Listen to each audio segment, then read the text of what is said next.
1 2 3 4. എപ്പോഴും ഇത് ചെയ്തിട്ട് മടുത്തവരാണോ നിങ്ങൾ?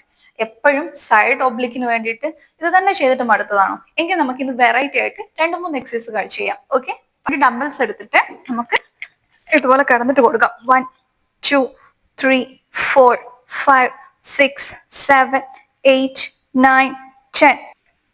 സെക്കൻഡ് വൺ ഇതാണ്, ഇതുപോലെ സൈഡിലേക്കാണ്. 1 2 3 4 5 6 7 8 9 10. ഇത് നിങ്ങൾ 20ന്റെ 3 സെറ്റ് ചെയ്യാം. എന്നിട്ട് കാല് കൊടുത്തിട്ട് 1 2 3 4 5 6 7. അങ്ങനെ രണ്ട് സൈഡും ഒരു 20ന്റെ 3 സെറ്റ് വെച്ചിട്ട് കൊടുത്താൽ നമ്മൾ ഈ ഒരു സൈഡ് ഒബ്ലിക്ക് നന്നായിട്ട് ടാർഗറ്റ് ചെയ്യും. ഓക്കെ, അപ്പോൾ ഇതുപോലത്തെ മോർ വെയിറ്റ് ലോസ് ടിപ്സിനെ എന്നെ ഫോളോ ചെയ്യുക. ഇത് ആവശ്യമുള്ളവർക്ക് ഷെയർ ചെയ്ത് കൊടുക്കുക. ഓക്കെ, അപ്പോൾ മറ്റൊരു വീഡിയോ ആയിട്ട് ഞാൻ വരുന്നതായിരിക്കും.